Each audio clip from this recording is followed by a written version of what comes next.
Welcome to the Jessica Broadway podcast, where we talk about everything from motherhood to marriage, faith to our finances, and the ever-changing face of entrepreneurship. Why? Because life is now in session and there's a lot to talk about. My hope is that through our time together and the conversations we have, that you'll get the encouragement and endurance that you need for this journey that you're on and the story that you're writing with your life.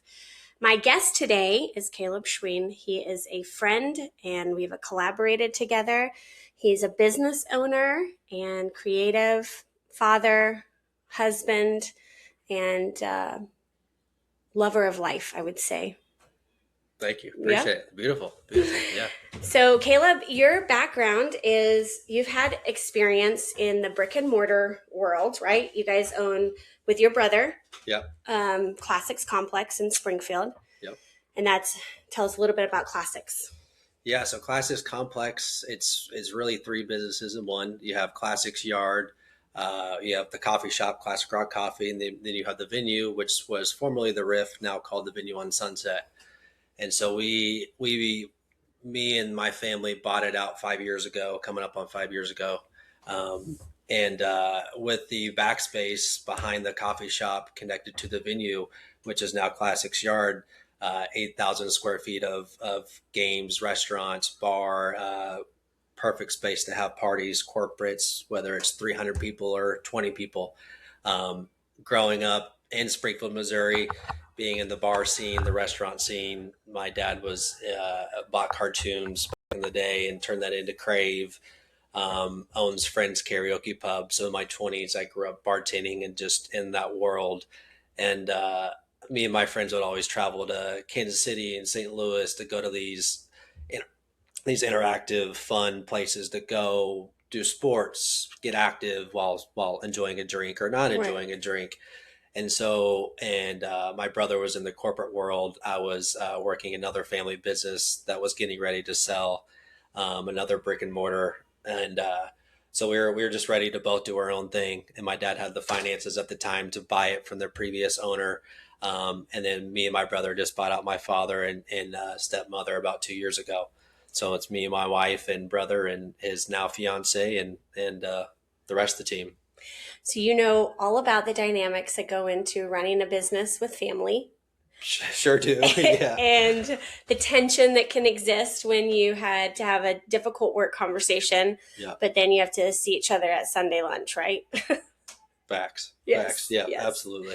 And it refined you in kind of a nuanced way that I don't know that you could get from any other experience, but having to learn it through running a business. You know, what would you say the biggest lesson that you have gotten out of Classics?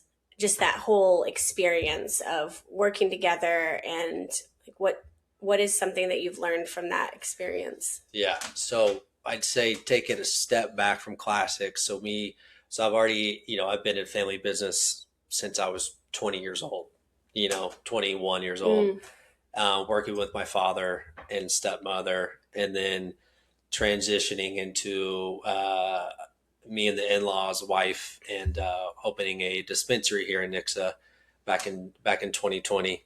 And so it was another step into family relations inside of a business. And I saw what can happen if you don't pay attention to both ends, the business side and the relationship side. And yeah. So it taught me a lot about how to navigate business with a family. And, the hardest thing is to have those tough conversations, but those conversations have to be had, and you gotta exercise that muscle as much as possible. And very tough to do, but it's very necessary. And you gotta somehow navigate each relationship within the business and navigate that, trying to, as much as you can, cut it off from work and personal ties. Yeah.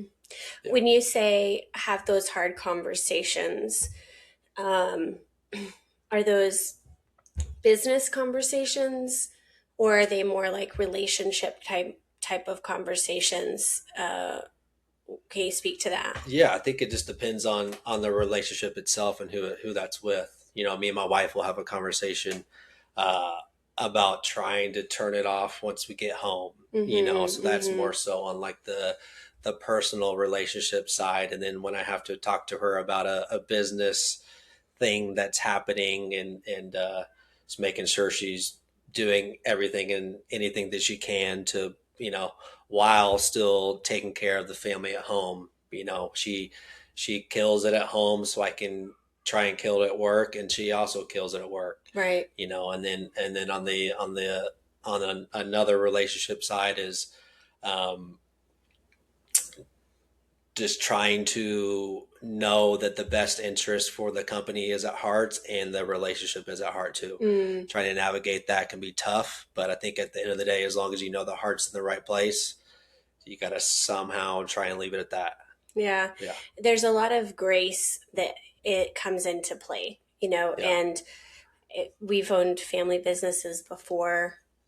I guess you could call what we do now somewhat of a family business because it affects all of us. I think business affects the family, right? Whether they're an investment in that and they get a paycheck from the business or they're just the benefactors of it. When you are self-employed, it affects the family, right? For sure. And I think one thing that we've always tried to look at is that assume the best. Like try to go from like, I hear you. I want to assume, if I'm going to assume anything, I want to assume the best and move us towards the highest thing. It sounds like you've learned that communication and keeping the main thing, which is the relationship. Yes. First and foremost. For sure. Yeah. Yeah. I think twofold there. I think, you talk a lot about in the work that we do about framing the conversation, and sometimes it's like easier to jump to the conclusion, but if you frame it the right way, which I'm not the best at all. So we're all learning. We're all learning. Yeah. So that's something I'm working on, and leading with your intentions. Yeah, for sure. Yeah. I think that's big. You've seen quite a lot of ebbs and flows, and you've run different types of businesses. Out of the versions that you have, like, the coffee shop, the complex is a unique thing because it's kind of this trifecta, and each one is a business model in and of itself. For sure. Right. And then you had Mojo before. Yeah. Oh, we got the food truck too. I forgot and that. The food truck. Yeah. Told you he's diverse in his skill set for sure. What do you feel like was the thorough line, like the thing that's the same throughout business, no matter what you're doing, that this is business 101. I don't care what kind you have. This is a foundation that you'll need to make sure that you prioritize and focus on getting right, because it doesn't matter what you do. Yeah, I think every situation has to be tailored to oneself and the business itself. But I think overall, it's just trying to define how you can maximize your day and get the things done that are moving the needle, rather than just doing busy work, and doing those tough things, making those a priority. If you put doing an audit to the last day, which we all do, I've done, it just sits on your mind, and then you weigh heavy on that, and that doesn't free your mind up to do something that you enjoy doing. For me, that's the creative side, and and other things. But yeah, just you got to hammer out the hard things, the things that are tough, so you can free up bandwidth to do the things that you love to do within the business. So priorities, for sure. Making sure that you focus on what needs to be done versus the things that are going to distract your time is how I interpreted that. For sure. It's fair? when you, as you know, a lot of people know, when you make your own schedule or can do anything with your day that you could ever possibly dream of, it can get a little tough. So you gotta, you gotta fill your time and with a family and other things involved. You gotta somehow maximize your day so you can get home to the family and enjoy that time without being stressed out because you didn't complete that one thing that you knew you were supposed to do. What role do you feel like personal growth and development plays in business? I know that might seem like the duh question of the day, right?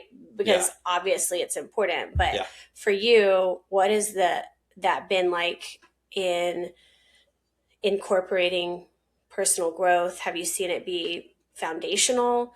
Is it optional for people?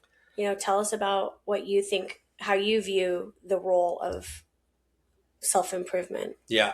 So let's just take it back to when we met. I think so. Justin Gabasi, good friend of ours, and yourself came to me to meet about the perfect day. Yep, remember that day. And it was when we had just bought the place for my father, or even right before we bought I think it was when we bought the place for my father. I knew after built up loss that I hadn't dealt with. For me, going into like a brick and mortar with different revenue centers of all sorts, it's like that was just like time for me to like, all right, no more dilly dallying around. That's a good way to put it. And it's you just have to become the best version of yourself, because it can take everything out of you humanly possible, and it can, it's super stressful. It's super, it's hard to turn off, and I think you need to be a full circle person to live a full life without it consuming you. That answers the question there. Yeah. So I want to dig a little bit deeper on that particular part, because there's a lot of misconception, or when I hear conversations, I hear people say that they are working on themselves. And I feel like working on yourself is more than reading a book. For sure. Right? Yeah. And so when you decide that you're going to run a business, have a family, right? You're going to have hobbies and grow and have aspirations and creativity. The journey one goes on of growth and becoming, it isn't just reading books, right? Like, what is it more than that for you, or is that how it started? How did your personal growth journey start? Well, I think for me, it was a lot of like, it's like listening to podcasts, watching other people fulfill their dreams and continuously fill their dreams in a roundabout way.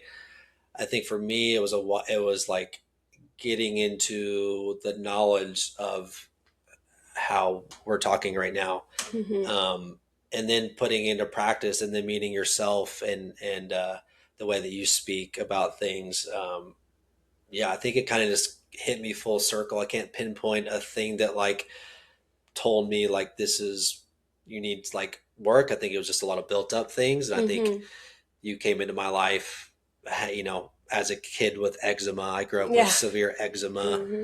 And then hearing just the way you talked, it was like, I need this person to talk with, to work with. Can relate on a lot of things, and just the way you navigate conversations I just felt like I needed that. And to go into something so stressful, I just knew I had to become better. Yeah. Well, I appreciate the kind words. I wasn't fishing for that, but I was trying to help the listener understand that there's like companionship for that journey too, and there's always a place we start where we're curious and we're like, I realize that I've hit a wall somewhere. Like, I'm going to have to become another version of me in order to close the gap between how I feel now and where I want to be. And I'm not able to access that because of whatever it is that's in the way that we feel we're stuck with. For sure. And that you hit the nail on the head when you said, like, you started listening to podcasts, right? You start surrounding yourself with people that are doing what you want to do. Yep. Kind of studying their journey, being open and aware of those things. And when you become aware, you start seeing opportunity. And then, like, we happened to meet and we got to do some work together. And I was really inspired by your story and how you are seeking to, impart wisdom and legacy to your son and your daughter. Sure. And that's really important to you, to do the work to make sure that you get to pass that wisdom on to them and maybe collapse a little bit of time for them in the way that they grow and they discover themselves too. Because we're all both here and becoming the next version at the same time. Yeah. I think, can you explain on loss? You do it a lot. You put it into words a lot better than I can. Talk about the differences between loss and like a massive event like divorce or Right. someone passing away compared to like a cumulative? So loss is in two camps. There's tangible loss and there's intangible losses. And then grief is our response to the loss that we have. So when we talk about loss, we first need to identify what it is. And loss is a change in a pattern of behavior or a change in circumstances. So sometimes we are experiencing just behavioral shifts in our life. And then other times there's changes in our circumstances. Those are both loss. And they're either going to come in the form of tangibles, meaning I can see what this is and I know somewhat what to do with it, right? I moved to a new home. Obviously, you moved to a new home, so you know what that is. You can understand and you can recognize I miss my old home. That's tangible to you. What's intangible is the loss of hopes, dreams, and expectations that come with that.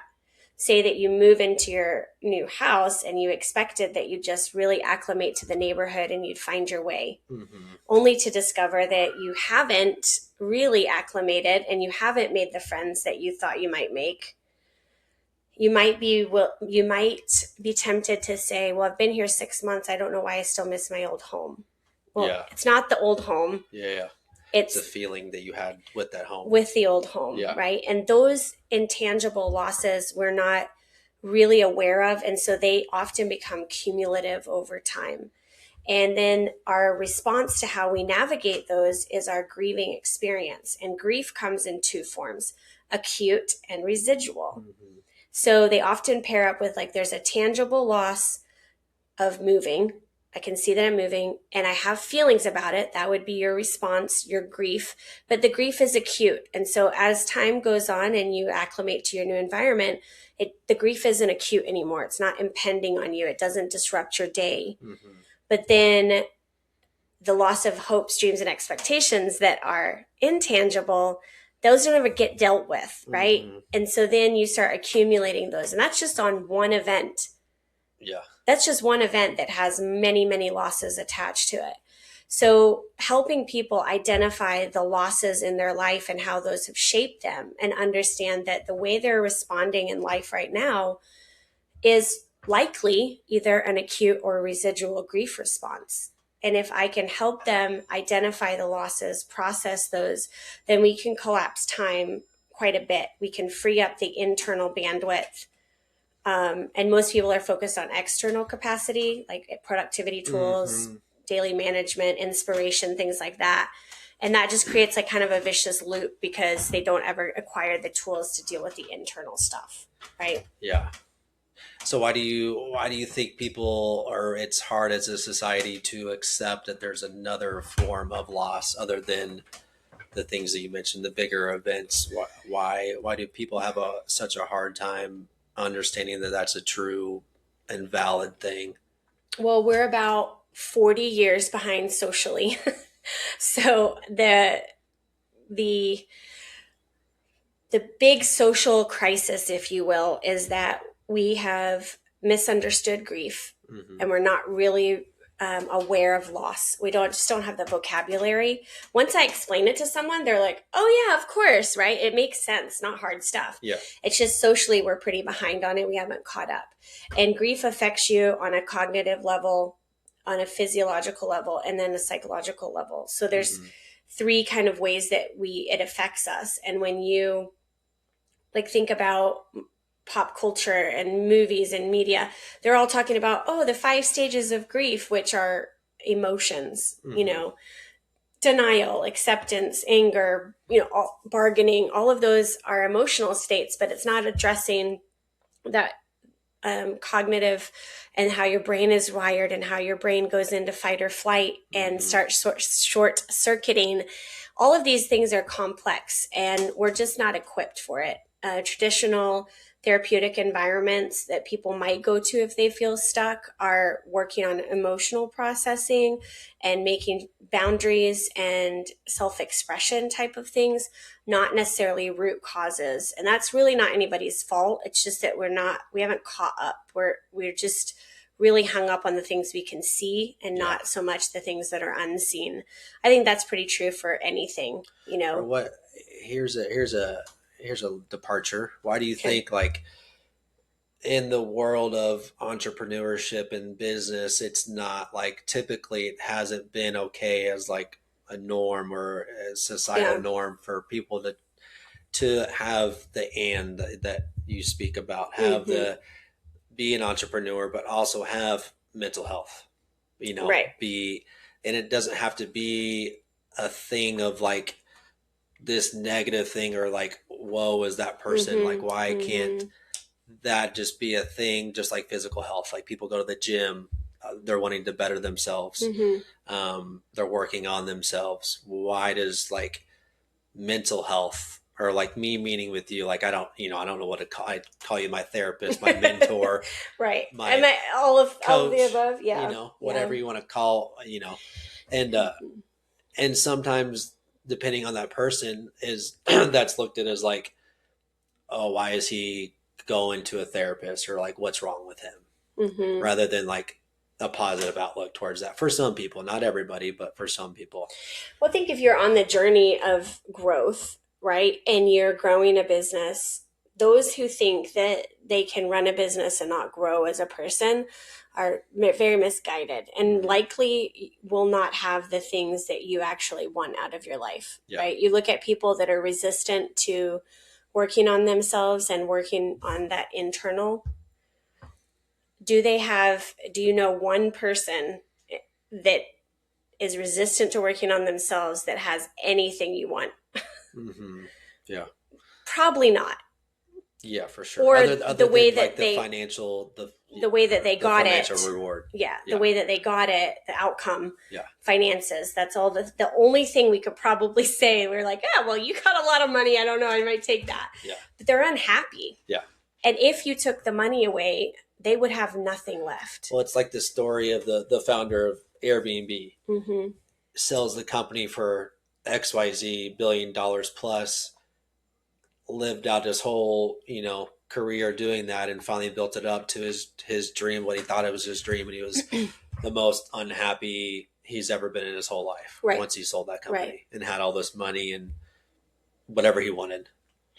And I think that is the crisis of the century, right? Is why do people resist it? And the fear of loss, for me, that's my hypothesis, is people don't understand it. They don't have the language for it. Because I haven't found anybody that once they heard about it and they understood it, that they were resistant to it. They were always like, oh yeah, that's for sure me. But we have preconceived ideas, and we've created. So in businesses, I see a lot of people talking about culture, right? I want to have a positive culture, and people spend a lot of money trying to fix culture in their business. They do audits, they do processes and procedures, they do a lot of stuff to try to fix culture. But culture is an output. It's a result. And so what gives you that result? Habits and behaviors. Okay, so you could focus on, with external capacity tools, helping people with their habits and their time management, right? But those habits are another output of how they believe about themselves and what they hold valuable. And values and beliefs are designed to protect the identity of a person, who they think they are.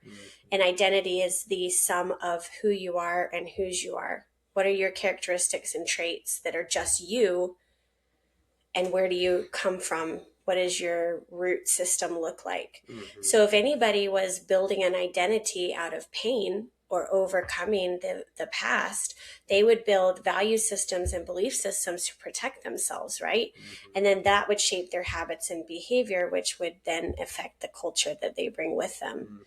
So if we're going to have a better conversation, we kind of need to move away from the external tools that validation, the increased productivity. Stop looking at outputs and look at what is the input that's giving us this output. Let's work on our people. You've heard me say it. People don't have business problems, marriage problems, kid problems, money problems. They have internal problems with themselves that affects the way they show up in all of these roles and relationships. Mm-hmm. So until we create a paradigm shift through education, testimony, we have these critical conversations, we're trying to create a cultural shift. Yeah. And that doesn't happen overnight, Mm-hmm. especially when you have things working against you, like bad propaganda or, sales tactics that are just feeding that loop of any kind of leadership training is all about maximizing output. How do you get better Mm-hmm. performance, better performance, better performance? And until you look in the mirror and you deal with the person in the mirror, you're not going to get consistent outputs of anything. Yeah. I think you're a great testimony of that. You have done the internal work, and out of that internal work has come some pretty cool stuff. Yeah. Yeah, for sure. Yeah. Yeah, for sure. And then, so that, piggybacking off of that, and I still have a lot of work to do. I'm Sure, we all do. just getting started with my journey to better, as I call it. Yeah. Um, and it's a lifelong journey, and it's tough. It's, with the first 2 years, you don't, for me, I didn't know how to talk about or explain what I was going down. Is it a awakening? Is it the hero's journey? Is it right? Is it an enlightenment? Like what is, and I went to a faith and leadership conference, faith and leadership business conference, and the gentleman explained it as two mountains. You climb this first mountain of success, all these tangible things, these external validations, and then the next mountain comes, and that's all the internal things. That proves the point. External things, and those are the tangibles that you can see, and you do all of those things. You're like, I got to get the job, I got to get the concept down, I've got to get this stuff. And then when you've accomplished those external or those tangible things, you realize that to sustain those, you're going to have to do internal work, which is the next mountain that you must climb. So let me ask you this: do you think climbing that first mountain for most people, they go down that road because the first thing that they hear that's put into their mind is the financial, get to the financial thing first, then worry about everything else, like everything else will just come into play? Like, why isn't it taught to go down that second mountain first? I don't really know that I don't know if you can do that, right? Because we're hardwired to seek proof. And this extends to whether you're talking about faith, or you're talking about business, or you're talking about marriage, or you're talking about raising kids. Whatever we see is what we take action on, right? The unseen is where we're like, I don't know about that, and so it's like, let me start with what I do know, right? Yeah. And you've heard me say, if you want to grow, you've got to let go of I know. And that's from my papa. I used to say, it's not what you think you know, it's what you think you know that ain't so. That's what gets you into trouble. And so we think we know that getting money is going to make us happy because it's going to buy us the things that cause us disgruntlement and frustration, right? I need a house and I need money to pay for the house. So I can go get the money, I got the house. But it's not getting the house that makes you happy if you are miserable when you get there, right? And it doesn't matter. You could be homeless. Sometimes homeless people are the happiest because they have no stresses, right? Sure. But then they have their own stresses. The human condition is going to always seek the tangible first, but in that reveals, in order to keep this, I'm going to have to grow a skill set. I'm going to have to grow who I am in order to do that. For right? sure. You see a girl you like, and you're like, I'm going to marry her because I love her. And then you marry her and you realize I'm going to have to become another version of me to keep her. Yeah. For sure. You take the tangibles, and then the intangibles are those underlying things. That's when they're revealed sometimes, the testing. Yeah.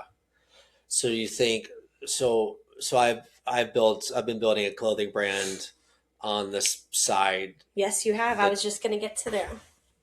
the it's the once the family's in bed, I'm done with the Mm-hmm. work day. I'm done with everything else. Family's in bed till 4 a.m. sometimes, building a brand called Better Broken.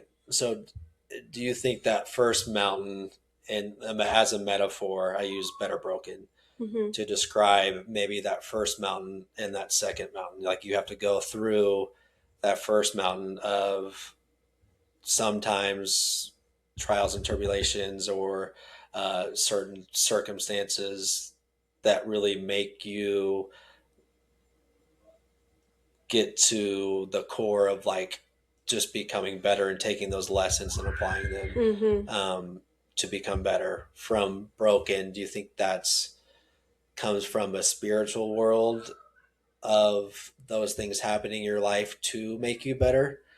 Because there's when tough things happen to you, for instance, I was involved in an accident that resulted in my buddy passing away. Mm-hmm. Do you think that do you think those types of circumstances happen to certain people to put them in a place to reach out to religion or God or spiritual world to become a better person and take those lessons to teach other people? Hmm.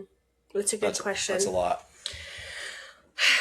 I was supposed to be the host and asking you the questions. So this is this is my therapy session. This is my free therapy session. You know what I was teeing us up for, and you kind of read my mind. I think when you were sharing about Better Broken, because as you have honored the journey of becoming and seeing opportunities and running these businesses, it has revealed through growing the businesses, right? Through taking the opportunities, it's revealed some places in you that, as you said, are kind of broken or not healed, Mm-hmm. right? So you went to the level that you could go without dealing with that. For sure. Right? That would have been like your first mountain, right? Yeah, You did yeah. what you could do. Yeah. Only to realize that in order to become the next version of you, you're going to have to do some breaking, Mm-hmm. right? Yeah. You're going to have to break down the walls. You're going to have to deal with some stuff. And through that journey, well, I'll let you tell that part of that, but through becoming yourself and exploring entrepreneurship and being a father and all of these things, you've seen a common thread, which is what your passion project of Better Broken Mm-hmm. is helping to translate that journey into a tangible way for people where they're inspired by it and they can understand these all these broken pieces, all the stuff that you're like, I gotta deal with, this is only the beginning, right? Yeah, for sure. Yeah, I think so when I was, in my early 20s, when I before I met my wife, and when I first met my wife, we got together, found out we were having a baby. I had a clothing brand back in the day. I was bartending at night, so it allowed me Mm-hmm. to have this clothing brand um during the day, which I just thoroughly enjoyed it and aligned every single creativity and creative itch that I Right. needed. It was there. Um, and life happened. Me and my wife had a kid. We started a business, and just pile on everything else. Mm-hmm. And so I stopped doing that, and of course, kept following my dreams. And then fast forward to meeting you. It just like I let eczema as a kid build. I was playing sports. I was a huge basketball player growing up, and I'd have eczema covered in my body. It just ruined my self image. The principal asking me if I was on drugs, walking down the highway, walking down the hallway, not the highway, because my eyes were so red and swollen. It just ruined, I think, my self image. Through that, and then divorce, and then my buddy passing away, and then a business opportunity. I think that's just like I got to that breaking point, Right. and that's when I was like, all right, like I have to do something. And my wife too, like my thank God for her, because I don't know if, I'd be where I'm at if it wasn't for her, Mm-hmm. and wanting to become better. Yeah. Yeah. I love the name Better Broken. It's so symbolic of like we're better because we allow ourselves to be broken Hmm. and rebuilt, you know. For sure. And I think for me,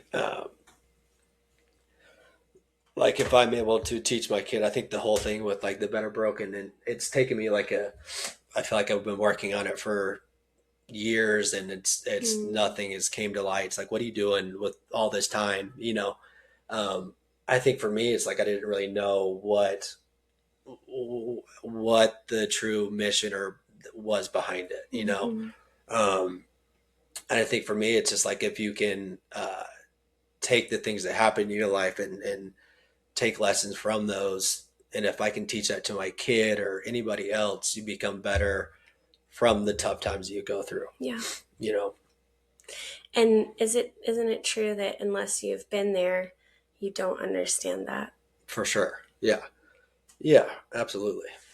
And you can either spend time explaining that to other people or you can get on with aligning with the people who do get it. Yeah, And, for sure. Yeah, and it's not, yeah, it's not for everyone. Which I've had a lot of doubts in my mind of like, does Better Broken sound negative, or does it like, are people gonna think of it as in like a negative mhm. way? And if that person thinks that it's not for them. It's a thing of growth. It's a thing of authenticity, and showing that it's okay to not be okay, but then to put in the work to Right, to be better. right. Things are going to happen, and those things are going to hurt. Um, but you have to put in the work to become better, because there's no other option, for yourself and for your family and loved ones. Yeah, and you do a beautiful job. I love the way that you've taken clothing and used it as a form of self-expression. Hmm. My insight is that it's very symbolic of being able to wear your is it fair to say wear your pain? It's like so much of us have that invisible thing that's going on that is going on inside us, and this gives people a way to express themselves and being like, I'm taking a stand for being better because I've been broken, Yeah, I think for me, it's just like, I grew up thinking that it wasn't okay to not be okay, Right, or talk about like mental health, or go see a therapist. Like, just growing up as a man in the early 90s, that's right. just not typically a thing that's talked about in a lot of places. So I think for me, it's like, if I can show my journey, and show that it's like, here's this guy that has some businesses, a beautiful, loving family and loved ones and friends, and Mm-hmm. and he's talking about mental health, and showing that it's okay to talk about mental health. Um, then it's okay to do it, Right. and I think like even the person walking in the store that's wearing a piece of Better Broken, and someone sees it, they could either look at it as like, like, woe is that person, why are they talking about or wearing a mental health shirt, or it can start a conversation. And that's Right. really like what it's really about, is like, when you see someone wearing a Better Broken huge on their shirt, it's you a lot of people can think a lot of things, but at least it might spark a conversation to where that person wearing that can Yeah. enlighten the person that's walking by. You asked me earlier in our conversation about, do I think that there's a faith, element, or do these things happen because of a God or some spiritual experience is kind of preparing us, Mm-hmm. and then what you just said, I want to kind of bring those two things together, is that I don't believe that God works on outcomes. Like he's like, I'm going to do this so that you have this life, right? But I do know that he calls us to a goodness, and he's promises that he will work all things together for those who love the Lord. Mm-hmm. Right? So life is going to happen because we live in this literally a broken world. Yeah. Right? Which is why I love Better Broken so much, because we live in a broken world, and God's promises to make that better for us, but we can't build walls, and we can't isolate. We can't shut ourselves off from experiencing pain. You asked me about loss and things. People are not afraid of success. They're afraid of accumulating more loss that they already don't know what to deal with. Mm-hmm. Right? Yeah. And so it's like, I don't want to grow in these ways. I don't want to go do those things, because if I get there and I lose it, I already can't deal with the stuff that I've got on my plate. Mm-hmm. So in order to be able to heal those parts and to free up that space for us to be used for a purpose, on purpose, and to be intentional with our lives, we literally have to break down the walls we've built to protect ourselves. Mm-hmm. And in doing so, we become the best versions of us. Yeah, for sure. Yeah. Even like I called my wife on the way here of telling her like, mm-hmm. it's finally like the brand that I've been building behind the scenes for about a year now is like finding out like what's the meaning behind it? Why am I doing it? And like, how can I somehow get people to understand it? It's just a very vulnerable thing for me. Mm-hmm. Mm-hmm. And so I called her and told her I was, nervous or anxious about doing this because it's very vulnerable, but I think a lot of people need to see that. And, a lot of, businessmen or, people that I look up to, financially or in the business world, I ask them if they have these conversations with other people, and 9 times out of 10 the answer is no. Mm-hmm. And so it's like, how do you integrate these conversations more into everyday life while navigating business? Well, I'll tell you, I think I know from my own experience trying to help people understand the world I coach in, right? You asked me, like, how do we, why are people so resistant to it? I don't know, but that's not my problem. Everyone that I explain it to gets it, right? Yeah. I have to trust that I've tried to run from my calling. I've tried to rebrand it 17 different ways from Sunday. I've tried to make it more understandable. And the only way that, or what I have learned through that process is this: it's not letting go. I want to be very clear about that. It's not letting go. And everyone says, like, you just got to let go and let God. I don't think so. Mm-hmm. Because Micah 6:8 says that God's will is to act justly, love mercifully, and walk humbly with God, with him. Mm-hmm. And so when we are looking at embracing our calling, even when we don't understand it, or aligning with him in that process, we have to remember that this is not a letting go and separating ourselves from it and be like, fine, do whatever you want, or tell me what to do. But it is a companionship and alignment with him. It's coming mm-hmm. and walking with God through it. And just acting upon it. Yeah. And he's not ever going to lead you to something that would cause you to not be just, not to love mercifully, and not walk with him, right? Yeah. So if something comes in the way and it's like disrupting that journey, then it's not his will for you, because mm-hmm. it's not allowing you to stay in alignment with that. Yeah. And as you grow this and you walk through it, you can spend time explaining yourself, or you can spend time being who God created you to be. Mm-hmm. And following the direction that he asked you to go, even when it doesn't make sense. Yeah. And through that, every time you do that, I've watched your journey. Every time you do that, yeah, you find another place. Because this conversation about God for our listeners is a new one. Yeah, that was going to be my next thing. That was a very new conversation. I remember where we were sitting, and I asked you, I think I said, like, hey, how are you? Like, what would you say your spiritual life is like? What's that? You went, what? Yeah, your answer was literally, what's that? Yeah. And so this is kind of a new, gentle conversation. Mm-hmm. I didn't come in there going, you need some Jesus in your life, right? Oh, for sure. Yeah. It was, you had this desire, you felt an awakening in you that was asking questions that you didn't have answers for. Yeah.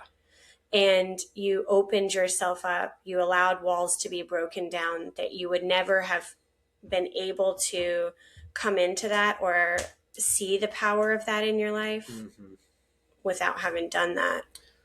Tell me in your own words. Yeah. No, like you said, I think my growing up, my surroundings,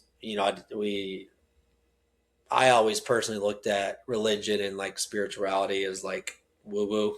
And I think I have for a long, long time until very recently. Talking with you about a close buddy of mine that I've lived close to live with growing up in the same neighborhood. He's a little bit older than I am. We're never really close, but somehow got connected again. And he's very religious and spiritual, and he's been through a lot of tough things in life, but he's this beautiful person and creative and father and husband, and it just so well-rounded person that's had a lot of traumatic happenings in his life, but still finds like the light in the day and the light to just move forward and look at it and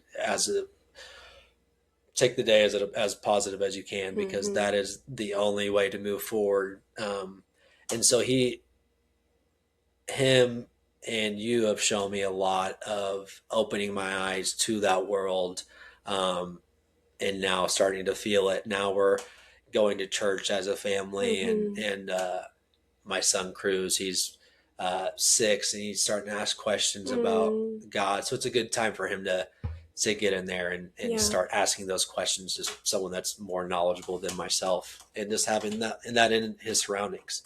And I think, if I would have, I've asked my buddy Francois some tough questions, and I think if I would have had those answers or that outlook on life when I went through the traumatic passing of my friend, my life could have been a lot different, a lot quicker if I would have had a connection. And so I think that's a part of Better Broken that was missing. That was like the last final piece of like the spiritual and religion part of things, because I think that can help you along the way quite a bit. I got goosebumps when I hear you talk about it, and what myself and what you and what Francois and other people that have come into your life, they weren't doing anything. They were being, and you noticed how they were being in life, and you went, you might have something I don't have. Yeah. Right? Yeah. And sure. And that is the essence of what it means to be a light to the world, is that through your actions, nobody said to you these things, right? And nobody told you were wrong. Nobody did that. They recognized the becoming in you and surrounded you and said, hey, I can see you. You'll start to see that in other people. Yeah. You'll start to recognize they are maybe going through a spiritual awakening. They're starting to ask those questions that you once asked. And that's discipleship, of coming along someone and saying, I recognize where you are. It's okay. Let's go together. Yeah. It's not telling someone what they need to do with their life. It is traveling and journeying with someone through life. Yeah. Letting them ask the questions and not projecting or any of that. And being gentle and encouraging of each other. And what you've done with Better Broken that I can see from the outside is, and I just want to offer this as encouragement to you, is that you've been obedient in following what you could do when you could do it. You've been curious about the pursuit. And the goodness of God is that he allows you the ability to look back and be like, oh, that's how it comes together, but in the moment, you don't always see it. You have to literally step out in faith, and you're doing that. For sure. Right? Yeah. And not only are you doing that, but you're also continuing to show up as a business owner and a husband and a father, and you're growing in your spirituality. You are modeling for whoever is looking at you and watching you that they can have it all, right? Mm-hmm. But it doesn't all happen at once. For sure. Yeah. There is a journey to it, and having walls up ain't gonna get it done. Yeah, for sure. And I am the cover book for that, for putting up walls. But I think that's because I haven't dealt with things that have built up in the past, and I'm still working to break those down, and still have a lot of work to do. But yeah, I think it's funny. It's like the being vulnerable and having like these conversations with like the closest ones to me, my loved ones, is where I struggle the most. Mm-hmm. And it's just like, so it's all learning curve for myself. And it's just like a reflection of my journey in the most like visible way possible, but it's for some reason, like I just feel called to do it. And I feel like, if I can do that for my son and daughter and show them like, be authentic with how someone deals and goes through life, while being fashionable about it, and being proud of what you wear. Yeah. Yeah. Have you ever heard the saying, God doesn't call the qualified, he qualifies the called? Mm-hmm. I think, I've heard that from you. And, if you look at your life and you look at, you made a comment about Cruz learning about God from someone who's more, qualified than you. But Cruz is looking at you, mm-hmm. right? He's borrowing the credibility or the wisdom of other people, but he's watching his dad, and he wants to know, how does his dad do it when he doesn't have the answers? Mm-hmm. Does he wait for someone to give them to him, or does he figure it out? So what you're modeling with your life about being curious and asking hard questions is the legacy you leave your kids. He needs to hear about God from you, and he needs to hear that it's okay if he doesn't have the answers, that you know where to find them. Mm-hmm. Right? Yeah. And not outsourcing that to other people. I'm not saying that you can't go to Bible class. For sure. I'm just saying that, don't undervalue yourself, because it doesn't really matter what he learns over here. Mm-hmm. Or who knows more than you. He will always watch you. Yeah, for sure. Yeah. Yeah. And I think just showing, I think leading the way and just showing him that, these are the ways to try and find the answers, mm-hmm. And how to, and having those conversations, mm-hmm. and not doubting yourself. God gives us a lot of people. When you were ready, you had everything you needed right away.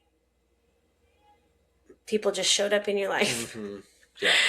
If the perfect day existed for no other reason but for us to meet, I think that was a pretty good reason. For sure. No, absolutely. Because I can't foresee another way it would have happened. Yeah. And so it's just neat how those things get stitched together, mm-hmm. and how opportunities show up when people are ready to receive them. And that's one thing I've learned of years of faith, is that when you are willing and when you're ready, you have everything you need. Yeah. You just got to open yourself up to it. You have to be open to it, for sure. Yeah. So tell me about the plans you have for Better Broken. If someone was inspired by your message, what's next for Better Broken? What stage is it in? How could they follow that journey? Yeah. So like I said, it's been a year in the making, and it's finally coming to light. I've been working with a guy named Spencer. He's incredible. So we've been designing and working on some custom hats straight from the manufacturer. Um, crazy hats that'll be incredible. And we're also releasing some tops, some garments, about 5 pieces Okay. to wear along with it. And we just got samples, second round of samples for the hats that we're going to press go on today. So we're shooting for probably a September-ish drop Okay. at very yeah, and looking to make a statement with it. And you can find Better Broken. You can follow it on social media around right now, just Okay. Instagram Better Broken. On Instagram, Better On Broken. Instagram. And I'll link that in the show notes. Appreciate it. Website coming soon, and all the other things coming soon. So with Better Broken, you've learned a lot of lessons. We sat at this table and you learned how to sew your first prototype. Yeah, for sure. What you wanted it to look like, and you learned a lot about that whole process and Yeah, everything like that goes with that. I've seen you learn a lot of lessons through this whole process. We've talked about some of them here. If someone feels kind of a stirring in their heart, but they don't know what it is yet, based on the journey that you've been through, what is it that you want to say to them that would help encourage them to honor that stirring, right? And then maybe at the end of that, would you tell us the biggest lesson that you've learned on your journey of pursuing a calling that you didn't know what it was when you started? yeah. I think just you just got to start somewhere, and like for me, it was starting. I had these massive expectations of I'm going to announce that I have a clothing brand, but in reality, I have I own a multifaceted business and I have a family. So I only have a couple hours at night to work on these things, and I can stay up all night, and I have done that and do that. But in reality, like I let go of timelines, I let go of deadlines, I let go of these massive expectations and just let it happen naturally over time without wearing myself out completely. Because I think when you start something, you can easily wear yourself out and dedicate your full being to that. And then once that thing gets there, you realize that you've just diminished your health. Um, and so I think just getting there, acting upon it, and and just doing it at a pace where it doesn't consume your entire being. Mm-hmm. I think, yeah. So someone is sitting there and they're like, okay, I feel like I'm meant to do more than I am today. And I don't even know what that is yet. Yeah. And they want to take some sort of step towards it. Do you have advice for how to sort out once because you know, that was what I heard you say was what happened when you figured it out and you were like all in, and then you're like, whoa, hang on, I got to let go of all these expectations. For sure. But before that, you know, how did you stay encouraged to keep pursuing before you knew Better Broken? Because I remember the day you told me about, oh, I had this kind of vision for this, and this is what came to mind. I was journaling, and Yeah. but like there was a gap there. So if someone's in the gap and they don't know what the thing is yet, Yeah. how do you encourage them? I would say just lean into if you feel a sense of displacement or sense of feel of a gap in your soul or in your heart. Very recently, I've been praying about it, and I think just praying about it, talking to other people, talking to your loved ones about it. Yeah. Yeah. Does that answer your question? Yes, kind of. No, I was hoping that when we were talking and that I was going to back you up even one more step. So like whatever that step is, okay, let's pray about it. But before you prayed about it, you just were open to exploring those parts of yourself, you know, of the passion project. Yeah. And, you know, when your journey first started, I saw you just being curious about it. And then you start working Yeah. on you, Yeah, and I don't then know that reveals layers. yeah, that's the weird thing for me. It's like, it's hard to even like explain and talk about. Yeah, that's fair. Um, it's just, I think for me, it's such a new thing. Mm-hmm. I think I've always wanted better. I've never wanted to be the average human, um, or have average relationships. I've always wanted the best. Yeah. And that's not the best, biggest house. That's not that. It's the just wanting to and to create. I think we're all born to Mm-hmm. create on some level. And for me, it's just like, I built a brand here in Nixa that was a beautiful brand and got some recognition, and like that, I think that was my first validation. And then with the clothing, my first clothing brand, um, and then with the classics yard, like that was just a thought in my head at one point. That me and my brother were able to bring it to life, and just like the constant need to create, just do things that make you happy, Mm-hmm. and navigate how to make those things happen. Yeah. It's following the breadcrumbs. Yeah, for sure. And surrounding yourself with great people. Yeah. And taking those hints when those people are put in your lives. Yeah. Surrounding yourself with people that'll speak truth to you. And have a great wife. Have a great wife and family, and yeah. The person that you choose to partner with is, next to your relationship with your creator, is the next most important decision that you make in For sure. life. Well, I think either make or break you. When I got teary eyed earlier, I think if McKenna, my wife, she came into my life at a random point. I won't go into that, maybe for a later podcast, but maybe when she's on. But I think we're very different in a lot of sense, and very alike in some, and I think she was put into my life at a perfect time for me to snap out of things when I was going down that broken path after my buddy passed away, to become better, and be realigned. Then having our firstborn child, that was unexpected, but it was such a blessing. The first time she um, said that she saw me out loud laugh was with Cruz sitting on the couch shooting Cheerios out of her mouth. And yeah. Special. Yeah, you're gonna make me cry again.